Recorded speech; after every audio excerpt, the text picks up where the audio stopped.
இன்னைக்கு எதை பற்றி பேச போகிறோம்னா, சீமானு விஜயலட்சுமியுடைய வழக்கு உச்ச நீதிமன்றத்தில் என்ன சொன்னாங்க நீதிபதி, அதை பற்றியும், சிவாஜி கணேசன் வீடு எல்லாரும் சொல்லிக்கிற மாதிரி மாளிகை, அப்படிப்பட்ட மாளிகை ஜப்திக்கு வந்தது சொல்லி அதுக்கு என்ன என்ன விஷயம், எதுக்காக அந்த மாதிரி நிலைமைக்கு வந்துட்டாங்கன்றதை பற்றியும் நம்ம கொஞ்சம் அலசப்போம். அவ்வளோதான். இப்போது சீமானுக்கு இங்கே ஹைகோர்ட்டில் கொஞ்சம் நீதிபதி ஒரு இதுவாக தீர்ப்பு கொடுத்தாரு. ஆனால் இந்த ஹைகோர்ட்டு தான், அந்த தீர்ப்பு தான் கடைசி தீர்ப்பு கிடையாது. அதுக்கும் மேலே சுப்ரீம் கோர்ட்டுன்னு ஒன்று இருக்குது, உச்ச நீதிமன்றம். ஆக்சுவலாக உச்ச நீதிமன்றத்தில் பல வழக்குகளுக்கு கொஞ்சம் நியாயமாக ஒரு நல்ல ஒரு தீர்ப்பு தான் கொடுக்குறாங்க. ஜெயலலிதா நிறைய அவங்களுடைய வழக்குக்கு உச்ச நீதிமன்றத்தை தான் அணுகுவாங்க. டிராஃபிக் ராமசாமி ஹைகோர்ட்டில் ஏதாவது ஒரு இது இருந்துச்சுன்னா நேராக உச்ச நீதிமன்றத்துக்கு போயிடுவார். நான் டெல்லிக்கு போனோமான்னு, டெல்லியில் உச்ச நீதிமன்றத்தில் அனுப்புவோம். அங்கே இருக்கிற பெரிய பெரிய வக்கீலுங்கள்லாம் கூட நல்லா ஓரளவுக்கு நல்லா புரிஞ்சுக்கிட்டு சரியாக வாதாடுவாங்க. உச்ச நீதிமன்றம் ரொம்ப சுப்ரீம் கோர்ட்டு ரொம்ப சூப்பராக தான் இருக்கும். நான் பார்த்தேன் போய், ரொம்ப பெருசு உச்ச நீதிமன்றத்தை எல்லாம். அது ஒரு பீரியட். இந்த ஆக்ராவில் தாஜ்மஹாலை பார்த்துட்டு அதுக்கப்புறமா அந்த சுப்ரீம் கோர்ட்டையும் பார்க்கறது, அது மாதிரி 10 நாள் நான் டெல்லியில் இருந்து இது எல்லாத்தையுமே சுற்றி பார்க்குற மாதிரி ஒரு சூழ்நிலை நினச்சி பார்க்காம அமைஞ்சிடுச்சு. சின்ன வயசுல ஒரு 30 வருஷமாவே எனக்கு ஒரு ஆசை இருந்துச்சு, தாஜ்மஹாலை பார்க்கணும். தாஜ்மஹாலை ஆட்டோமேட்டிக்காக நினச்சி பார்க்காம அதை பார்க்குற மாதிரி அது சந்தர்ப்பம் அமைஞ்சது, போய் பார்த்தேன். அதே மாதிரி சுப்ரீம் கோர்ட் வந்து நான் அவ்வளவா நினைக்கல, பார்க்கணுன்றது நினைக்கவே இல்லை சுத்தமாக. ஆனால் அது ஆட்டோமேட்டிக்காக பார்க்குற மாதிரி அமைஞ்சிச்சு, நினைக்காம பார்க்குற மாதிரி அமைஞ்சிது. அதெல்லாம் இது அங்கே தான், டெல்லியில் தான் நம்ம வசந்தனுக்கோ வசந்த் சாரை பார்த்தேன். அந்த ரெஸ்டாரண்ட்டில் நம்ம தமிழ் ஃபுட்டு சாப்பிட்றதுக்காக எனக்கு வெளி உணவு எந்த இதுவும் பிடிக்காது. நார்த் இந்தியன் உணவு அது இது, சில பேர் அது இது டேஸ்ட் பார்ப்பாங்க, சாப்பிடுவாங்க. எனக்கு ஒரு புதுசாக எதையுமே சாப்பிட பிடிக்காது. நம்ம பழைய டைப்பில் எங்கள் அம்மா செய்கிற காய்கறிங்க அது இது அந்த டைப்பில் நம்ம சாப்பிட்டு பழகினதுனால நம்ம உடம்பு எல்லாத்தையுமே, நம்ம உடம்பும் சில உணவுகளுக்கு பழக்கப்பட்டுடும். அதுக்கப்புறமா சில உணவுகளை வந்து நம்ம விரும்பவும் மாட்டோம், உடம்பு கூட சில இதெல்லாம் ஏற்றுக்காது. அந்த மாதிரி அந்த உடம்பை வந்து பழக்கிற மாதிரி ஆயிடுது. சிறுதானியங்கள் கூட நல்லதுன்னு சொல்கிறேன்னால அது வந்து ஃபைபர் சத்து இருக்குது, எல்லாம் கரெக்டு தான். ஆனால் அந்த சிறுதானியங்களில் கூட சில சிறுதானியங்கள் சில பேருக்கு ஒத்துக்காது. அது அவங்க சாப்பிட அவங்க உடம்புக்கு ஏதாவது ஒத்துக்கலைன்னா அது விட்டுடணும். விட்டுட்டு ஒத்துக்கிறது மட்டும் எடுத்துக்கணும்.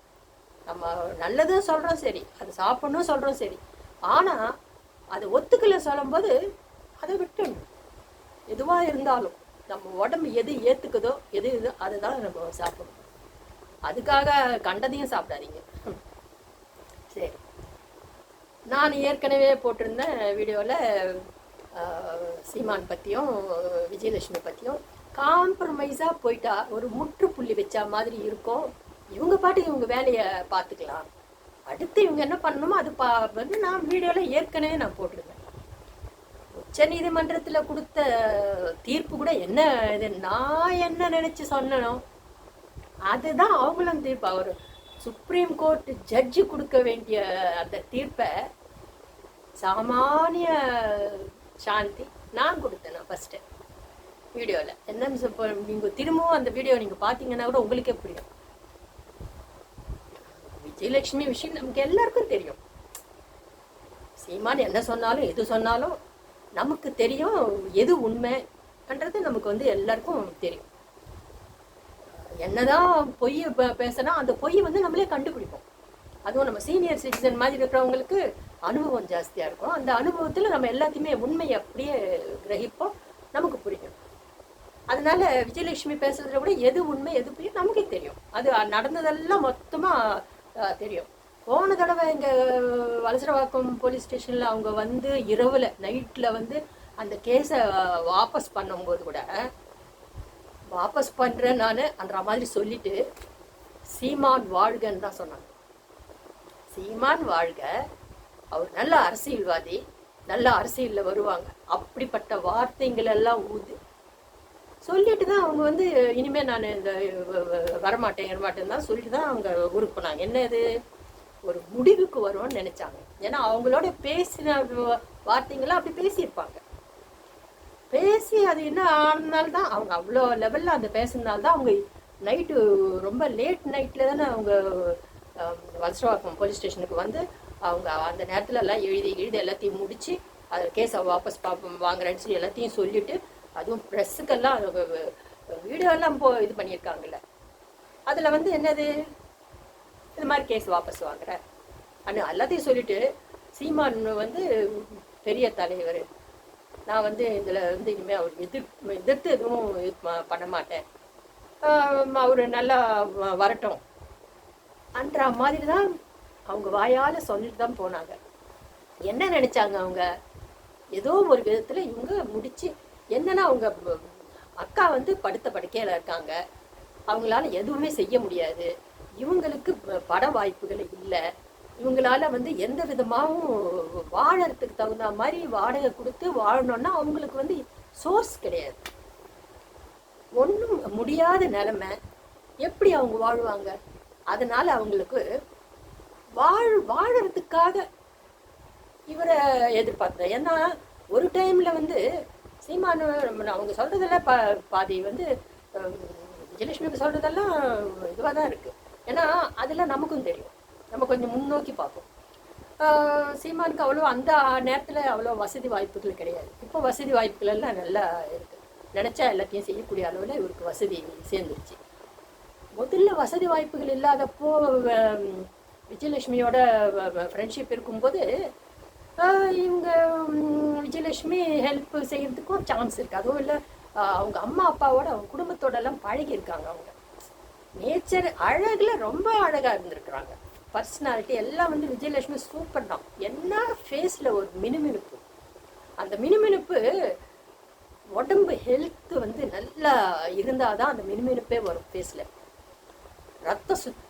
ரத்தம் சுத்தமாக இருந்தால், ரத்தம் சுத்தமாக இருந்து எல்லாம் எந்த நோயும் இல்லாமல் அவங்க பர்ஃபெக்ட் இது உடம்பு இருந்தால் தான் வந்து அவங்க ஃபேஸில் வந்து அந்த ஷைனிங்கு வரும். அது வந்து விஜயலட்சுமிக்கு இருக்கு. நல்லா அந்த நேரத்தில் அழகாக தான் இருந்திருக்காங்க, நல்ல பர்சனாலிட்டியாக இருந்திருக்காங்க. இப்போவும் அந்த அழகு குறையில. அப்படி இருக்கிறவங்க அந்த டைமில் அவங்க அதனால் ஆனால் அவங்க தவறான இதெல்லாம் போனதெல்லாம் கிடையாது. நம்ம வந்து யாரும் ஒரு இவங்களை வந்து ஒன்றும் டக்குன்னு எதுவும் சொல்லிவிடக்கூடாது. இப்போ அவங்க வந்து கடைசியாக இப்போ வீடியோவில் போட்டது என்னது, சீமான் வந்து அவங்கள பாலியல் தொழிலாளின்னு சொல்லிட்டாங்கன்ற மாதிரி அந்த அம்மா ஒரு வீடியோ போட்டாங்க. அழுது புலம்பி அப்படியா சொல்லிட்டு, அப்படி இருந்தால் நான் எங்கள் அக்காவை வச்சுக்கிட்டு இந்த மாதிரி நிலையில் நான் எப்படியோ இருந்திருப்பேன், இந்த அளவுக்கு நான் கஷ்டப்பட மாட்டேன் அப்படி இப்படின்னு அழுது அந்த வார்த்தைக்கு அவங்க வருத்தப்பட்டு இது கொடுத்தாங்க. சீமான் என்ன சொல்கிறாரு, ஒரு மினிஸ்டர் வந்து இவரை வந்து பாலியல் குற்றவாளின்னு சொல்லிட்டாங்க.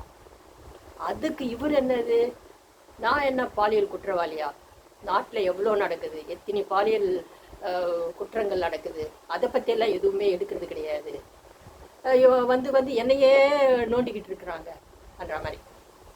பாலியல் தொழிலாளியான அழுது புலம்பி வீடியோ போட்டாங்க, ஒரு பாலியல் குற்றவாளியான்ற மாதிரி அவரு சொல்லி நியாயத்தை கேட்குறாரு. அப்போது இதை வந்து இந்த விஷயத்தில் கணக்கில் பார்த்தா இவங்க 2 பேர் விஷயத்தில் இவங்க வாழ்க்கையில் யாருமே நுழையக்கூடாது.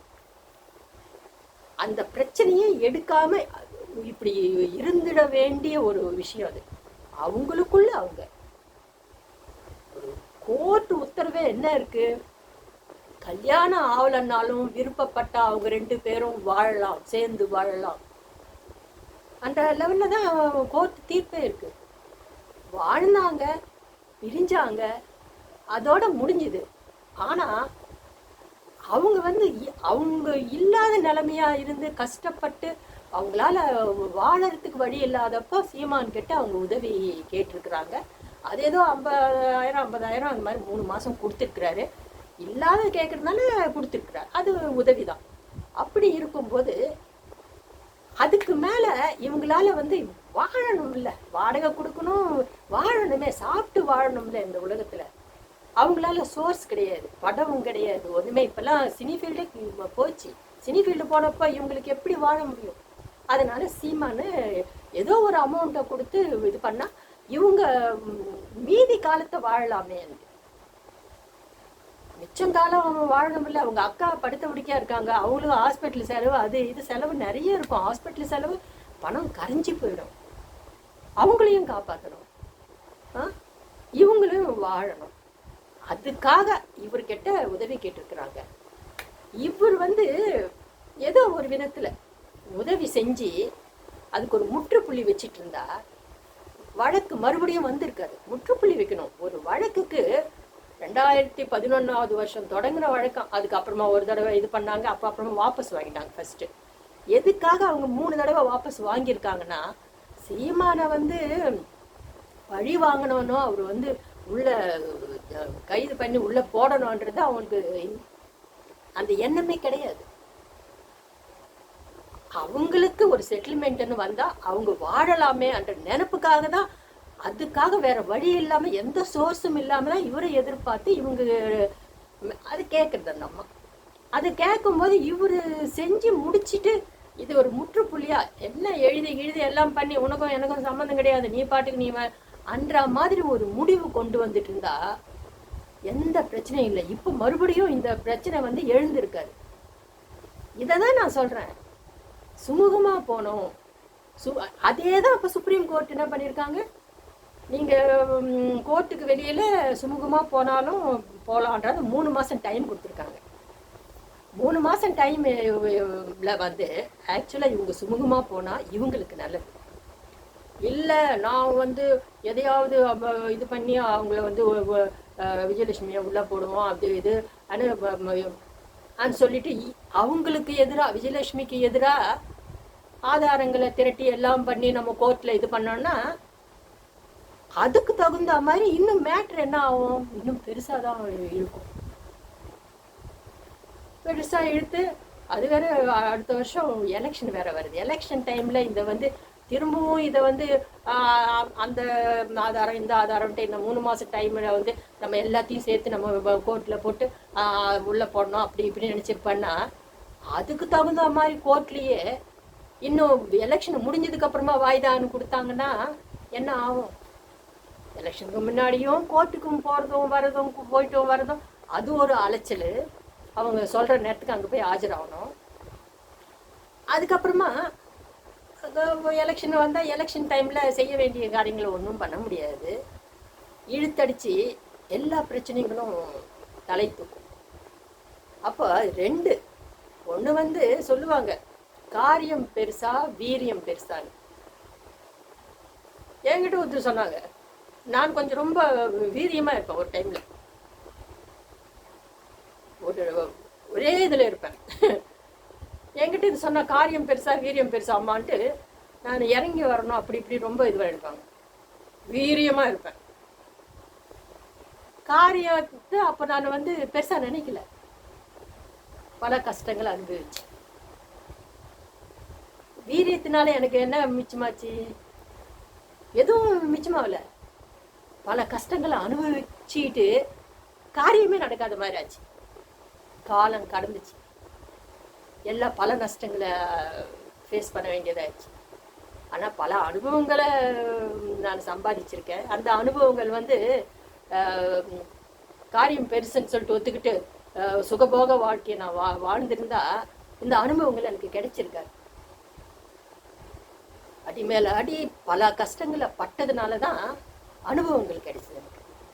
இப்படி எல்லாம் கூட இருப்பாங்க மனுஷங்க, இந்த மாதிரி எல்லாம் கூட இருப்போம்னு ஒவ்வொரு நாளும் ஒவ்வொரு அனுபவம் நம்ம சம்பாதிக்க சம்பாதிக்க சம்பாதிக்க அது ஒரு பெரிய நம்ம ஜீனியஸ் ஆயிடுறேன்.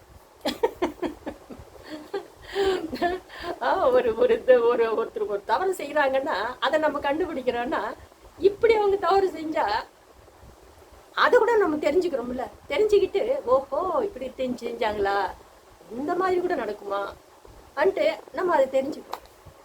அது நடக்கலன்னா தெரிஞ்சுக்க வாய்ப்பே இல்லை. அதனால அனுபவங்கள் தான் நமக்கு வாழ்க்கை பாடங்கள். அப்போ இவங்க வந்து என்னமோ காம்பன்சேஷன் இந்த இது என்னது சாட்டை திருமுருகன் போட்டாரி, யார் யார் அவங்க இது பண்ணா அவங்களுக்கு எல்லாம் வந்து நாங்கள் இந்த கோர்ட்டில் வந்து இது போடுவோம், மான நஷ்ட வழக்கு போடுவோம் அப்படின்னு. விஜயலட்சுமி மான நஷ்ட வழக்கு போட்டு உள்ள போடுவோம். மான நஷ்ட வழக்கு அது இதுன்னு வழக்கு போட்டோம் கீழக்கு போட்டோன்னு இவங்க 3 மாதம் சுப்ரீம் கோர்ட்டு டைம் கொடுத்தது. அவங்களே சொல்கிறாங்களாம், நீங்கள் வந்து கோர்ட்டுக்கு வெளியில் காம்ப்ரமைஸாக அப்போ முடிச்சுக்கிட்டா ஒரு முற்றுப்புள்ளி வச்சிடலாம். அதுக்கப்புறம் விஜயலட்சுமிக்கு இவருடைய வாழ்க்கையில், சீமான் வாழ்க்கையில் நுழையணுன்ட்டோ எதுவுமே கேட்கணும்னு எந்த இதுவும் கிடையாது. அவங்களுக்கு பயங்கரமான கஷ்டம், ஃபைனான்ஷியல் ப்ராப்ளம். வாழணும்னா அதெல்லாம் வேணும், அது இல்லாமல் அவங்க எப்படி வாழ முடியும்? அதுக்காக அவங்க போராடுறாங்க, கஷ்டப்படுறாங்க. அதுக்காக தான் அவங்க ஒரு 3 தடவையும் வாபஸ் வாங்கினாங்க. ஏன்னா அவர் வந்து கைது பண்ணுறதுக்கோ உள்ளே போடுறதுக்கோ விஜயலட்சுமிக்கு அந்த இதில் இது உங்களுக்கு கிடையாது. ஏதோ ஒரு அமௌண்ட் வந்தால் வாழ்ந்துக்கலாமே. அக்கா படுக்க அவங்க அக்கா ஒன்றுமே செய்ய முடியாது. அவங்களையும் காப்பாற்றணும், இவங்களையும் காப்பாற்றணும், அவங்கள காப்பாற்றிக்கணும்ல. வயசா மனுஷன் உயிர் வாழணும் கடைசி வரையும். வயசா எவ்வளவோ இருக்கு வாழ்க்கையில, அந்த அம்மாவும் வாழ வேண்டி இருக்குல்ல. அப்போ வாழறதுக்கு பணம் இல்லாமல் மனுஷன் வாழ முடியுமா? சாப்பாடு சாப்பிடாம இருக்க முடியுமா? அவங்க 2 பேரும் சாப்பிட்ணுன்னா அவங்க சோர்ஸ் இல்லை. அவங்களுக்கு சம்பாதிக்கணும்னு எங்கேயும் சம்பாதிப்பாங்க. அவங்க சினிஃபீல்டு மொத்தமாக போச்சு, அவங்களுக்கு எந்த வாய்ப்பும் கிடையாது. அப்படி இருக்கும்போது 2 பேர் அதுக்காக தான் இந்த அம்மா ஏதோ ஒன்று வரும்ன்ட்டு. அதனால என்னென்னா இந்த 3 மாதம் டைம் கொடுத்துருக்குறாங்க. சுப்ரீம் கோர்ட்டும் சொல்லியாச்சு, நல்லபடியாக காம்ப்ரமைஸாக முடித்தா அது ஒரு முற்றுப்புள்ளி வச்சுட்டா அந்த 3 மாதத்துக்கு அப்புறமா அடுத்த எலெக்ஷன் டைம் வருது இல்லை, 1 வருஷம், அது மேலே கான்சென்ட்ரேட் பண்ணணும். கோர்ட்டுக்கு போய்க்கின்னு வந்தீங்கன்னா அலைஞ்சிங்கன்னா வக்கீலுங்களுக்கு பணத்தை கொடுத்து வக்கீலை வந்து நீ போய் வாதாட சொல்லிட்டு அதை வேற அவங்க சொல்ல அதை வேற மைண்டில் வச்சுக்கிட்டு இவர் எலெக்ஷன் விஷயம் கவனிப்பாரா, கோர்ட் விஷயம் கவனிப்பாரா? சும்மா காரியம் பெருசா வீரியம் பெருசான்னு சொல்ற மாதிரி, சும்மா வீரியமா இருந்து சொன்ன மாதிரி கஷ்டமா காரியத்துல கட்சியமா இருக்கிறது புத்திசாலித்தனம். அதனால அவங்க 2 பேரும் சுமூகமா போறது நல்லது. நான் முதல்லயே சொன்னதுதான் இப்போ சுப்ரீம் கோர்ட்டு நீதிபதியே சொல்லிட்டாரு. அப்புறம் 2வதா நம்ம சிவாஜி கணேசன் வீட்டை பற்றி. சிவாஜி கணேசன் வீடு அவ்வளோ பெரிய மாளிகை வீடு. நானும் ஒரு டைமில் நான் ஸ்கூலில் படிக்கும்போது டி நகரில் என்னுடைய ஸ்கூலு குண்டூர் சுப்பையா ஸ்கூலு. அந்த குண்டூர் சுப்பையா ஸ்கூலில் நான் படித்தேன். அங்கே இருந்து ஷார்ட்கட் இருக்குது, சிவாஜி கணேசன் வீட்டை தாண்டி அப்படி ஒரு சின்ன ஒரு சந்து மாதிரி இருக்கும். அங்கேருந்து ஆழ்வார்பேட்டை ஸ்ட்ரீட்டு சீத்தம்மா காலனி பக்கத்தில் வீடு நாங்கள் இருந்தது. டெய்லி நடந்து போகும்போது வரும்போதெல்லாம் சிவாஜி கணேசன் வீடை பார்த்துட்டு அப்பா அவ்வளோ பெரிய வீடா, வெளியில் என்னடா அவ்வளோ இடம், அவ்வளோ கிரவுண்ட் அவ்வளோ இருக்கேன்னு நினைப்பேன். ஒரு தடவை எங்கள் தோட்டத்துக்கே ஷூட்டிங் வந்திருந்தார் அவர். ஷூட்டிங் வந்து படப்பையில் கூட ஒரு வயல் அது இது இருந்துச்சு, அங்கேயும் ஷூட்டிங் எடுத்தாங்க. அதில் ஒரு படத்துக்கு சிவாஜி கணேசன் அங்கேயும் எடுத்தாங்க. எங்கள் தோட்டத்துலேயும் ஷூட்டிங்க்கு வந்திருந்தார். என்னையும் பார்த்தாரு. அவர் ஏதோ கேட்டு ஏதோ பேசினார். ஆனால் எனக்கு ரொம்ப வெக்கம். அப்போ ஏதாவது எங்கள் அப்பா கேட்டார், ஏதோ என்ன அவர் ஏதோ பேசினாரு, நீ ஏதாவது பதில் செய்ய ஏதாவது பேசினியான்ட்டு. இல்லை நான் பேசலை, எனக்கு ரொம்ப வெக்கமாக இருந்துச்சு. எனக்கு வெக்கப்படுவேன் அப்போ, ரொம்ப வெக்கம். ஃபோட்டோவில் கூட நிற்க மாட்டேன். ஃபோட்டோவில் எல்லாரையும் நிற்பாங்க, வா சொல்லுவாங்க, நான் வரமாட்டேன்னு. ஃபோட்டோவில் நிற்கிறது கூட எனக்கு வந்து ஃபோட்டோவில் நிற்கிறதுக்கு எனக்கு ரொம்ப வெக்கம். அப்படி இருந்தேன். அது சிவாஜி கணேசன் சார் அவர் பேசும்போது அவர் அது இது பேசினார். ஸ்ரீபிரியா அக்கா வந்து நடிக்க வந்தாங்க. ஸ்ரீபிரியா வந்து நல்லா இருக்குன்னு ஸ்ரீபிரியா ஹீரோயின் ஆயிடுச்சு அப்படின்னு என்கிட்ட என் பக்கத்துலேயும் இவங்கெல்லாம் இருந்தாங்க, யூனிட்காரங்கெல்லாம். அப்படி பேசினாரு. அதுக்கப்புறமா பேசாமல் எப்படி இருந்தேன். என்னமோ கேள்வியெல்லாம் கேட்டார். நான் படிக்கிறேன்னு எதுவும் சொன்னார். அதுக்கு தோட்டத்தில் சும்மா அதில் இருந்தேன். படிப்பை முடிச்சுட்டு தான் தோட்டத்தில் சும்மா. அப்படிப்பட்ட வீடு, அவ்வளோ பெரிய மாளிகை வீடு. சிவாஜி கணேசன் வந்து பிறவி நடிகர். அந்த மாதிரி நடிகர் கிடைக்கவே மாட்டாங்க. அப்படி இப்போ என்ன அந்த பழைய காலத்து படம்லாம் சிவாஜி கணேசன் மாதிரி, ஐயோ அந்த மாதிரி ஒரு நடிகர். என்ன அழகு, பர்சனாலிட்டி, என்ன நடிப்பு. அப்படிப்பட்ட நடிகர் வந்து நடிகர் திலகம். அந்த வீடு வந்து இப்போ ஜப்திக்கு வந்த கணக்கு எல்லாருமே இவங்கெல்லாம் கடன் வாங்கிட்டாங்களாம். பிரபுவோட அண்ணன் ராம்குமார் எல்லாம் வந்து அவங்களுக்கெல்லாம் இப்போ ஒன்றுமே, அவர் படம் எடுக்கிறதுனா ஒரு படம் ஃப்ளாப் ஆயிடுச்சுன்னா கோடிக்கணக்காக நஷ்டம் வந்துடும். அந்த மாதிரி அவர் ப்ரொடியூசராக தானே பண்ணியிருந்தாரு. ஒரு படத்தில் ஒரு படம் எடுத்து நஷ்டம் வந்துடுச்சு. நஷ்டத்தில் இருந்து வெளியில் வர முடியல. வரவு 8 செலவு 10 அதிகம் 2 கடைசியில் துண்டனா துண்டனா துண்டனான்னு இருக்கு. அப்போ வரவுக்கு மீறி செலவு. சிவாஜி கணேசன் இருக்கிற அதுக்காரையும் அப்படியே மேனேஜ் பண்ணிட்டு இருந்தாங்க. அவர் போனதுக்கு அப்புறமா இவங்களால மேனேஜ் பண்ண முடியல. பிரபுவுக்கு படம் கிடையாது, உடம்பு நல்லா ஃபேட் ஆயிட்டாரு. அவங்க பையன் ஏதோ 2 படம் நடிச்சாரு, அதுவும் சரியில்லை. சிவாஜி கணேசன் சார் அவருடைய பேரை காப்பாத்துறதுக்கு அவங்க குடும்பத்துல யாருமே இல்லை. சிவாஜி கணேசன் ஃபேஸும் யாருக்குமே வரல, அந்த அழகு யாருக்குமே வரல. அது இவங்க ஆடம்பர செலவு, காரு கீரு பங்களா அந்த இதுலயே இருந்துட்டு சும்மாவே செலவு பண்ணிக்கிட்டு இருந்தா வரவு இல்லாம பல கோடிங்க கடனை, பல இடத்துல கடன். அப்போ கடன் வாங்குற இடம்லாம் நிறைய கடன் ஆயிடும்னு நிறைய பேர் கிட்ட வாங்குறதுனால அந்த நிறைய பேரெல்லாம் ஒன்று சேர்ந்துக்கிட்டு இப்போ ஜப்தி பண்ணணும்ன்ற லெவலுக்கு கொண்டு வந்துட்டாங்க. அது வந்து 2 சிவாஜி கணேசனுக்கு ராம்குமார் பிரபு 2 ஆம்பளை பசங்க, 2 பொம்பளை பசங்க இருக்காங்க. சாந்தி சினிமா தியேட்டரு பொம்பளை பொண்ணு சாந்தி என்ற பேரில் தான் அவங்க வாங்கியிருந்தார். அந்த சாந்தி தியேட்டரில் சிவாஜி கணேசனுடைய எல்லா ஃபோட்டோஸ் வீடியோஸ் எல்லாம் இருக்கும். சிவாஜி கணேசன் அவங்க அந்த இதுன்னு சொல்லிட்டு சொல்லுவாங்க. அந்த தியேட்டர் அந்த இடத்தையே விற்றுட்டு அது பெரிய இதாகி போச்சு. அப்படிப்பட்ட அது ஒன்று விற்றுட்டாங்க. அதுக்கப்புறமா ராமாவரத்தில் அவருடைய தோட்டம் இருந்துச்சு. அங்கே தான் கடைசியில் உடம்பு சரியில்லாமல் அங்கே தோட்டத்திலலாம் அவர் அங்கேயே கவனிச்சுக்கிட்டு நெல்லுகளெல்லாம் கவனிச்சு எல்லாத்தையும் பண்ணி கடைசியில் மறுபடியும் படத்தில் நடிக்க வேண்டிய சூழ்நிலை வந்து படத்தில் நடித்தார். ஏன்னா தோட்டத்துலலாம் என்ன வரும், ஒன்றும் வராது. வயலில் ஏதோ ஆசைக்கு செய்கிற மாதிரி தான் தவிர ஒன்றும் ஏர்னிங் சம்பாதனை கிடைக்காது. அதையும் விற்றுட்டாங்களா, அது சீப்பாக விற்றுட்டாங்க. இப்போ பல கோடிகள் அதிகமாகி போச்சு. எங்கள் ஏரியாவில் கூட மனோவுக்கு, சிங்கர் மனோவுக்கு எவ்வளோ சொத்து இருந்துச்சு, எக்கச்சக்கமாக இருந்துச்சு. எல்லாம் சீப்பாக விற்றுட்டாங்க. அதெல்லாம் இப்போ எவ்வளோ கோடியாக விலை அதிகமாகிடுச்சு. நிறைய இங்கெல்லாம் நிறைய இடம் வந்து மனோவுக்கு இருந்துச்சு எக்கச்சக்கமாக. நான் எங்கள் அல்சரவாக்கம் வந்திருக்கும் போது எந்தெந்த இடம் அப்படியே பார்த்தா காலியாக இருக்கும் எல்லா இடமும். கேட்டால் யாருதுன்னா மனோது சிலதெல்லாம் விற்றாங்க. அப்போ அவ்வளோ வச்சிருந்தாரு அவரு. இப்போ அதெல்லாம் இருந்திருந்தா பயங்கரமான கோடிக்கணக்கா. ஏன்னா ஒரு கிரவுண்டே 3.5 கோடிக்கு மேலே விற்கிறான். ஃப்ளாட்ஸே கோடி கணக்கில் ஆயிடுச்சு. ஒவ்வொரு ஃப்ளாட்டு கோடிக்கணக்காக போகுது.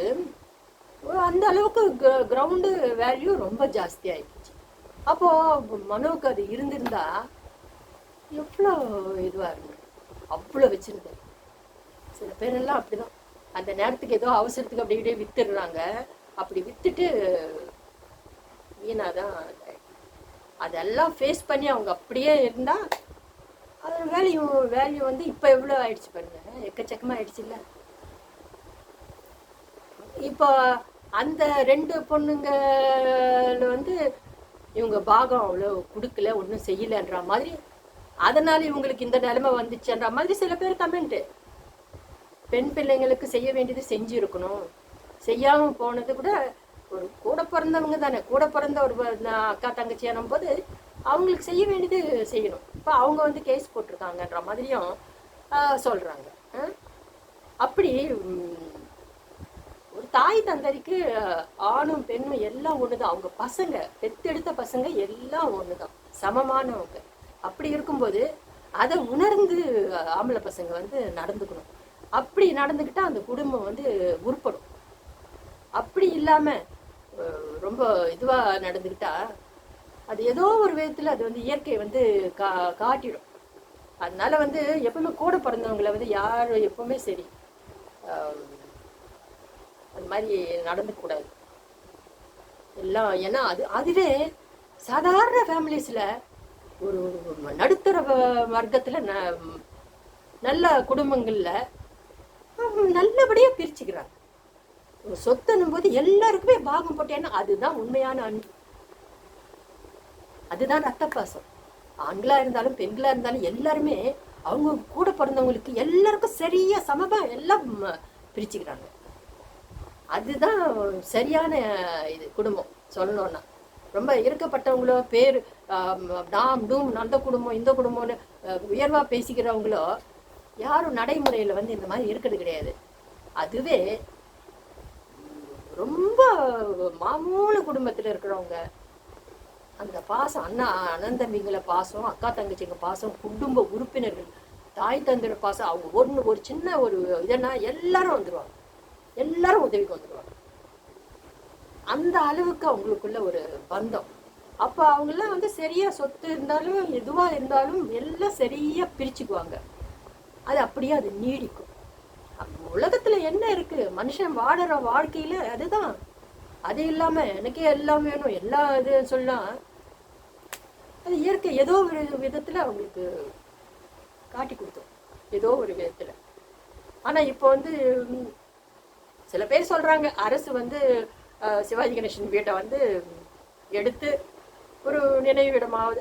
ஆக்சுவலா மணிமண்டபத்துல அங்க சிவாஜி கணேசன் மணிமண்டபம் இந்த மாதிரி நிலைமை வரும்னு தெரிஞ்சா அந்த மணிமண்டபம் கட்டாம சிவாஜி கணேசன் வீடை வந்து ஒரு நினைவிடமா பண்ணிட்டு எல்லாரும் பாக்குற மாதிரி பண்ணி இருந்திருக்கலாம். இப்போ ரொம்ப பல கோடிகள் அது வட்டி மேல வட்டி இதாகி போய் ஜப்திக்கு வந்த லெவலு வந்துருச்சான். என்ன செய்வாங்களோ, மணிமண்டபம் அங்க யாரும் போய் பாக்குறது கிடையாது. அதை வந்து அந்த மணிமண்டபத்தை வந்து சிவாஜி கணேசனுக்காக கட்டின மணிமண்டபத்துல அது ஜனம் பாக்குறது கிடையாது, சரியா மெயின்டைன் பண்றதுக்கோ அது ஒன்றும் இது கிடையாது. அப்படி இதை ஜப்தி பண்ணாம இதை காப்பாத்தினா இங்க இருக்கிற இதெல்லாம் உள்ள வந்து ஹால்லயே அந்த யானை தந்தத்தோட அப்படியே ரியல் தந்தமாகும். அவ்வளோ வேல்யூபிள் இது சிவாஜி கணேசனுடைய அவ்வளோ பெரிய போட்டோவுக்கு அப்படியே யானை தந்தம் போட்டு இதை வேணா நினைவிடமா பண்ணிட்டு அந்த மணிமண்டபத்தில் இருக்கிற அந்த போட்டோஸ் அது இது எல்லாத்தையும் எடுத்துன்னு வந்து கூட இது சிவாஜி கணேசன் வீட்டில் இங்கே வச்சிடலாம். அந்த மணிமண்டபம் வேணும்னா சிவாஜி அந்த போட்டோஸு அவருடைய சிலை எடுத்துன்னு வந்துட்டோம்னா, ஆனால் அந்த மணிமண்டபம் வந்து சிவாஜி கணேசன் இல்லாத மணிமண்டபத்தை வெறும் இடமும் மணிமண்டபமா வச்சிருந்து அதை வேற விதமா எதுக்காவது கூட யூஸ் பண்ணிக்கலாம். அரசு வேற எதுக்காவது யூஸ் பண்ணிக்கலாம் அந்த இடத்தையும். அந்த மணிமண்டபத்துக்கு சிவாஜி கணேசன் வீடை வந்து அந்த இந்த மாதிரி செஞ்சுக்கலாமே. அப்போ இவங்களுக்கு ஒன்றும் நஷ்டமும் கிடையாது, அரசுக்கு நஷ்டம் கிடையாது, ஒரு நல்லது செஞ்ச மாதிரியும் இருக்கும், சிவாஜி கணேசன் வீட்டை காப்பாற்றின மாதிரியும் இருக்கும். ஏன்னா ஒரு பிறவி கலைஞர், நடிகர் திலகம் அவருடைய ஆத்மாவுக்காக ஆகுது. இவங்க வீட்டு குடும்ப உறுப்பினர்களை நினைச்சு பார்க்கறதுக்கு ஒன்றும் இல்லை. ஆனால் என்னன்னா கூட்டு குடும்பமா வாழ்ந்தாங்க, அது ஒரு பெரிய விஷயம். அவ்வளோ பெரிய மாளிகை வீட்டில் எல்லாம் சிவாஜி கணேசனுடைய தம்பி நம்ம சண்முகன்னு இருந்தார். ரொம்ப அவங்களுக்குள்ள ஒரு நல்ல பந்தம் நல்லா இருந்துச்சு. சிவாஜி கணேசனுடைய அண்ணன் தம்பிங்களோட பந்தம் நல்லா இருந்துச்சு. அவங்களுடைய பசங்க அவங்க பெரிய குடும்பமா அப்படிப்பட்ட இது. இவங்களுக்கு ஏதோ ஒரு கையில் ஏதோ அவங்க செலவுக்கு பணத்தை கொடுத்து கூட அதை சிவாஜி கணேசன் வீடை வந்து அந்த மணிமண்டபம் எடுத்துடலாம். அங்கே இருக்கிற ஒன்றும் இல்லை, அங்கே சிலையும் அந்த ஃபோட்டோஸ் எல்லாம் எடுத்துட்டா அந்த மணிமண்டபம் அது வேற எதுக்காவது இவங்களுக்கு கவர்மெண்ட் வேற எதுக்காவது யூஸ் பண்ணிக்கலாம், அரசு அது வேற எதுக்காவது யூஸ் பண்ணிக்கலாம். இந்த சிவாஜி கணேசன் வீடை காப்பாற்றின மாதிரியும் ஆயிடும். சரி, ஓகே, அடுத்த வீடியோவில் பார்க்கலாம்.